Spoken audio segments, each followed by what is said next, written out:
Why do some people build generational wealth while others struggle paycheck to paycheck? Why does making more money often fail to bring real happiness? The truth is, most people don't actually understand what wealth is.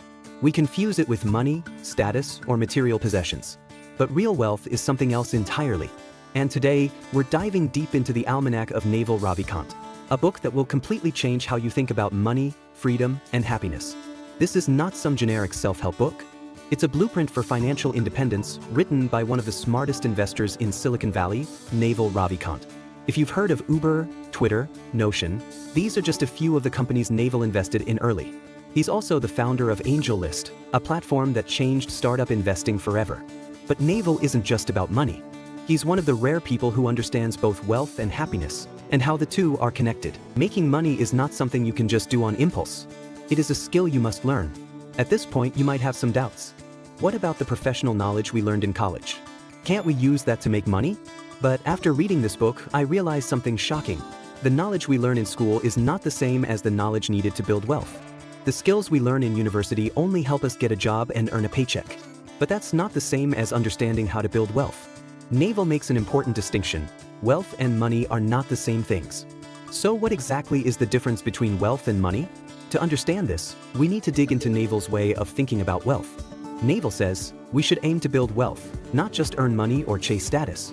But what exactly is wealth? Wealth is an asset that continues to make money for you, even while you sleep. Money, on the other hand, is just a tool we use to exchange time and effort for wealth. Wealth is dynamic. It keeps generating income for you. Money is static. You only get it when you actively trade your time for it. If you retire or if you lose your ability to work, then your money stops coming in. That's why Naval emphasizes, you will never achieve financial freedom by renting out your time. You must own equity. I believe most people instinctively understand this. If you only rely on a paycheck, achieving true financial freedom is nearly impossible. Unless you are a CEO of a major corporation or a world-class expert earning millions per year, then relying on a salary alone will never make you truly rich. This is why we must own equity. And equity can come in different forms: investing in companies, starting your own business, building assets that generate income. Equity is the most important asset we can have. It works 24 hours a day, even when you are asleep. Now that we understand the importance of owning equity, the next question is, how do we actually build wealth? The way to build wealth is to create something that society deeply needs, but cannot easily get. And to maximize wealth, you must scale your impact. This reminds me of another book, Bullshit Jobs by David Graeber. As we transitioned from an industrial economy to an information economy, a huge number of jobs shifted from production to administration. This created massive layers of management, paperwork, and bureaucratic roles, jobs where people spend their time filing documents, processing forms, making PowerPoint slides, sitting in endless meetings. Unlike industrial jobs, which directly produce goods, these jobs do not generate clear value. They exist just to keep the system running, but their productivity is hard to measure. Over time, this has led to the rise of bullshit jobs, jobs that don't contribute to real progress. Many people, when interviewed about their jobs, admit that their work feels completely meaningless. Some even say their jobs are actively holding back progress rather than contributing to society. And this is exactly why working in pointless jobs will never make you wealthy. If your job does not solve a real problem, if it does not create actual value, then your work is easily replaceable. And if you are replaceable, your income will always be limited. So, if you want to build real wealth, the question you must ask yourself is, are you solving a problem that society truly needs to be solved? Because if you're not, then you are simply trading your time for money in a system that doesn't reward you for it. Now, let's say you've built valuable assets and are solving meaningful problems. What's the next step? Naval says the key to massive wealth is scaling your impact. And to do that, you must use leverage. Naval breaks business leverage into three main categories. Capital, using money to multiply your efforts. Labor, using people's time and skills to scale your work. Zero-cost replication, using code and media to scale infinitely. The first form of leverage is capital, using money to amplify your financial decisions. This is the leverage that investors, hedge funds, and venture capitalists use. For example, a successful investor can turn $1 million into $10 million through smart investments. A private equity firm can buy a company, optimize it, and sell it for a massive profit. This is how Wall Street and Silicon Valley generate incredible wealth. But here's the problem: most normal people don't start with a lot of capital. If you're not born into wealth or don't have millions to invest, this kind of leverage is hard to access. That's why capital leverage alone isn't the best option for most people. The second form of leverage is labor, hiring other people to work for you. Most traditional businesses scale through labor. A restaurant owner hires chefs and waiters. A tech startup hires engineers and salespeople. A factory owner hires workers to manufacture products. This is a powerful form of leverage, but it also has limits. Hiring people is expensive, especially in developed countries. Managing employees is difficult. More people means more complexity. Growth depends on headcount. If you want to grow, you have to hire more people. This is why in places like Silicon Valley, many startups begin in garages, dorm rooms, or shared apartments, because in the beginning, they can't afford employees. Companies like Apple and Facebook started with small teams of friends working out of tiny spaces, building something with limited capital and labor. If you are just an average person without millions to invest and without employees to manage, how do you access leverage? The answer is digital leverage, products that can be copied at zero cost. This is what Naval calls the ultimate form of leverage. Code, writing software, building apps, creating digital tools. Media, books, podcasts, YouTube videos, online courses. These have zero marginal cost to replicate, meaning once they're created, they can be distributed infinitely with no extra effort. To understand why this matters, let's look at production costs. If you manufacture physical products, each additional unit costs money to produce. For example, if you produce 100 coffee mugs, you must buy materials and pay workers for each mug. If you want to make 1,000 mugs, your costs increase. But now, think about a digital product. If you write a book, you can sell 1 million copies without printing a single one. If you create an app, it can be downloaded by millions of people at no extra cost. If you make a YouTube video, it can be watched billions of times without any additional effort. This is why the internet has created more millionaires than ever before. Let's take Instagram as a case study.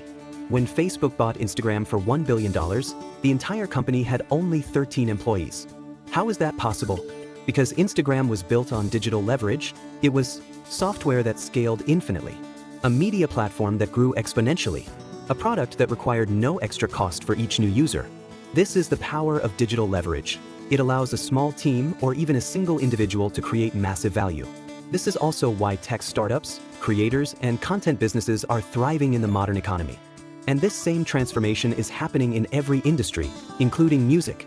I personally love music, and I have witnessed firsthand how technology has completely reshaped the way musicians make money. In the past, musicians had no leverage. They had to perform live. If they weren't on stage, they weren't making money. Their audience was limited, only a few hundred people could hear them at a time. They were dependent on record labels. Without a label, they had no distribution. But today, it's completely different. Now, a musician can record a song once and distribute it to millions instantly, earn royalties forever even while they sleep, monetize through streaming, licensing, and digital sales. With Spotify, Apple Music, and YouTube, an artist can reach millions with almost zero extra effort. And it doesn't stop there. Advancements in computer processing and digital tools mean that one person can create professional-level music from a laptop in their bedroom. No need for a huge studio. No need for a full band. No need for a record label. With the right software and distribution platform, a single musician today has more reach than the biggest stars of the past century. And this same principle applies to anyone building wealth in the digital age. Modern technology has dramatically expanded career opportunities, allowing anyone to use leverage to create financial freedom. But leverage alone isn't enough. To truly build lasting wealth, you must also develop specialized knowledge. Naval explains, specialized knowledge is knowledge that cannot be trained in a school. If society can train you, society can replace you.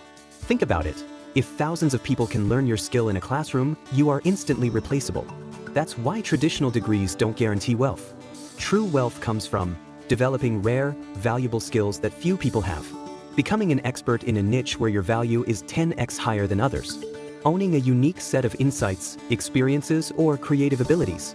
This is the real path to financial freedom, leveraging your unique abilities in a way that scales infinitely. I have a mentor who has built an incredibly successful career. Not only is he a lawyer, but he is a lawyer who specializes in representing celebrities. What makes him different? He has transformed his skills into his unique expertise, something that cannot be easily replaced by anyone else. Only he can do what he does at the level he does it. So how do we develop this kind of specialized knowledge? Naval Ravikant explains. To develop specialized knowledge, you must pursue your genuine interests and passions, not blindly chase trends. Think about how many people choose careers simply by following the hottest trends. A few years ago, AI and machine learning became popular. Suddenly, everyone wanted to study computer science. A famous entrepreneur says real estate is the best investment. Suddenly, thousands of people rush into the market. A new industry gains media attention, millions of students and parents push toward it. But here's the problem. If everyone is chasing the same trend, then competition increases, and your ability to stand out decreases. If you want to develop specialized knowledge, you need passion, creativity, and insight, because expertise is built over decades, not overnight. If your career path feels like suffering, it is nearly impossible to sustain it long enough to develop true expertise.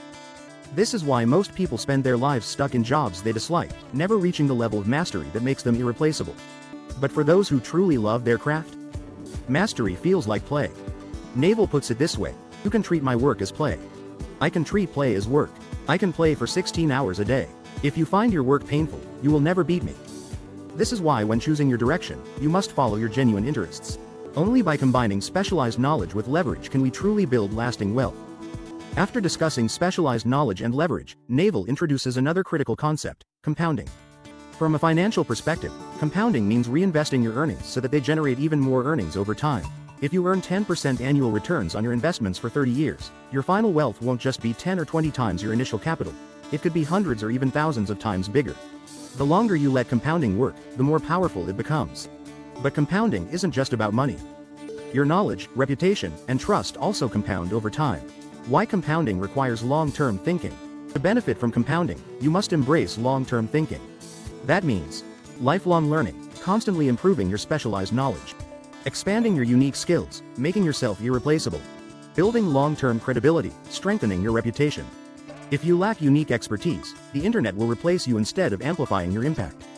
Before the internet, if you wanted to learn painting or guitar, you had to find a local teacher. But now, you can learn from the best artists, musicians, and experts worldwide, instantly, for free. This means competition is global. So if you want to use the internet as leverage, your skills must be so unique that people seek you out. The Matthew Effect. Why the top 1% keep winning? The internet also magnifies the Matthew Effect. The principle that the rich get richer, and the best keep getting better. In other words, the number one person in any industry gets exponentially more rewards than number 2 or number 3. The most trusted business leader attracts far more investors than anyone else. This is also a form of compounding, not just in money, but in reputation and trust. Take Elon Musk, for example. Why was he able to start a rocket company like SpaceX? If an unknown entrepreneur tried to launch a space startup, nobody would take them seriously. But Musk had already built multiple successful companies. Because of that, investors believed in him and were willing to fund his vision. His previous success, credibility, and trust became compounding advantages, pushing him further ahead. This is why credibility and trust take years to build, but once you have them, they multiply your future success. Next, Naval introduces another key concept: judgment. Modern world overvalues hard work and undervalues good judgment. We often hear the phrase, work hard, and you'll succeed. But the truth is, brute force hard work without leverage and good judgment will never lead to true wealth. Think about this. You can work 100 hours a week, but if you're building the wrong thing, all your effort is wasted. You can invest years into a startup, but if you pick the wrong market, you will fail no matter how hard you try. Leverage multiplies both success and failure. If your judgment is wrong, leverage will amplify your losses just as much as it amplifies your gains. Why judgment is more important than effort? Consider these examples. Single investment decision can generate 100x returns, or wipe out your entire portfolio. A well-executed software product can dominate the world, or be completely ignored. The right career move can fast-track your success, or waste years of your life. This is why making smart decisions is more valuable than working harder. The modern economy rewards those who make the right choices, not just those who work the hardest. Naval puts it this way: effort matters, but the world drastically overvalues effort and underestimates judgment. Naval also points out that ordinary people waste their time on short-term thinking and meaningless hard work, while someone like Warren Buffett might spend a year analyzing and making a decision, then take just one day to execute it. But that single decision could impact the next several decades of his life. Of course, this may be an exaggeration, but it highlights the importance of judgment. In today's world, the ability to make the right decisions at critical moments is incredibly rare. We might learn technical skills in school, but very few of us are taught how to make life-changing decisions. When I study highly successful individuals, I notice they all rely on one powerful tool: mental models. If you read Poor Charlie's Almanac, you'll see Charlie Munger uses mental models. If you read Principles, you'll see Ray Dalio uses mental models. If you read Elon Musk's biography, you'll see Musk uses mental models. Mental models are not the same as experience or specialized knowledge. If you only rely on experience, you tend to make inductive decisions, meaning, you assume that because something worked in the past, it will work again in the future. But the world is constantly changing.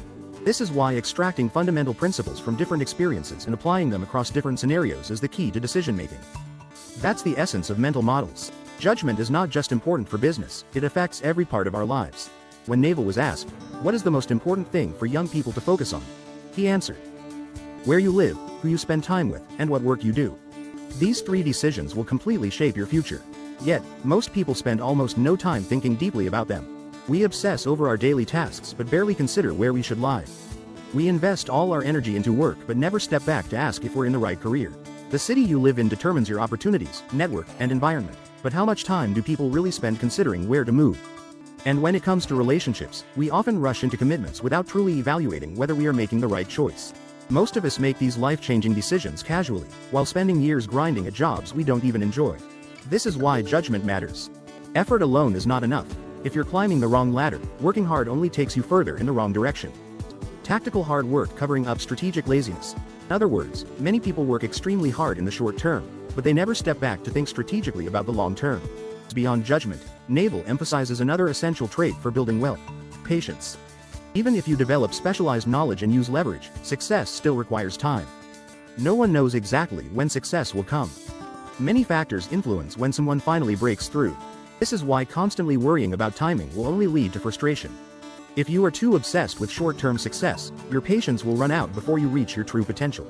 And this ties back to specialized knowledge. If you do not deeply love your work, you will never stick with it long enough to develop mastery. Specialization is just one part of the equation. If you lack patience, you will never have the endurance to fully capitalize on your skills. Find what you love, and pursue it without obsessing over immediate results. The moment you stop worrying about external validation and short-term gains, your work will start to compound in ways you never imagined.